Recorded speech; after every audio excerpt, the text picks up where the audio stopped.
Thank you very much, Mr. Chairman, and I want to thank you and also compliment you for holding last week's hearing on gun violence. And that's such an issue that's affected so many of us, including myself. This morning marks the 5th year anniversary of the shooting at Sandy Hook Elementary School. At home, I have a daily news cover with the pictures of all 20 children and the words running through the middle, "Shame on us." I look at this picture probably 2 times a month. And, you know, I've picked out individual children to kind of hypothesize what their life might have been had they had a chance to live it. And I would have to say, in the many criminal events that I have witnessed, this is the one that made the most difference because of the mental illness, because of the guns that were easily available, because of the fact that these are 5- and 6-year-olds. It's very, very emotional to me. I would like to, as an issue of respect and on behalf of Senator Blumenthal is here, submit for the record the names of the 20 children and the 26 teachers and assistants that were slain on this notorious day, if I may. Without objection, and if you want to read them, you can feel good to read them as far as I'm concerned. I will then, thank you. Charlotte Bacon, age 6. Daniel Barden, age 7. Olympia Engel, 6. Josephine Gay, 7. Dylan Hockley, 6. Madeline Shue, 6. Catherine Hubbard, 6 years old. Chase Kowalski, 7 years old. Jesse Lewis, 6 years old. Anna Marquez Green, 6. James Mattioli, 6. Grace McDonald, 7. Emily Parker, 6. Jack Pinto, 6. Noah Posner, 6. Carolyn Prevetti, 6 years old. Jessica Rico, 6.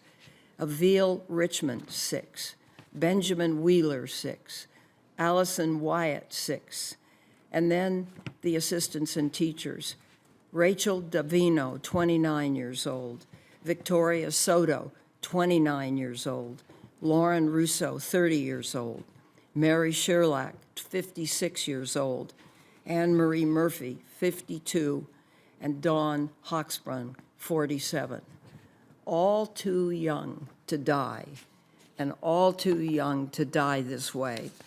So if members would like to look at this, I think there's a personality of each that comes through in the photo. I thought nothing could be worse than Sandy Hook. And even 5 years later, I'm devastated by our failure to act. We have done nothing. At the time, I advocated for reinstatement of the assault weapons ban, and Senators Manchin and Toomey proposed universal background checks. These bills would have made a difference. Unfortunately, in the wake of our failure to act, these mass shootings are getting worse. 2 years ago, there was a vicious attack on worshipers at the Emmanuel AME Church in South Carolina. Ooh, I'm sorry. Take your time. It's the first time this has happened. Take your time. Who welcomed a young man into their prayer gathering. And 2 months ago in Las Vegas, we witnessed the deadliest mass shooting in this country's history. The actions of a single 64-year-old man left 58 people dead and 500 injured.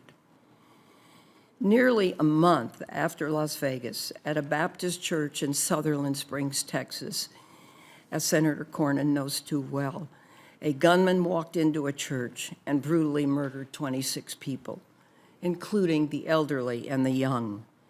In this Congress, we have 2 modest proposals to help what happened in Las Vegas and Sutherland Springs. Our bump stock legislation and Senator Cornyn's Fix NICS bill. I am hopeful we won't make the same mistakes and let an opportunity go by where we could actually make a difference. I hope we can act on these bills. I so appreciate the hearing, but without action, there is no impact. So I want to say thank you, Mr. Chairman, and I'm just going to ask that this just be circulated and just take a look for a moment at these faces, please. Yeah.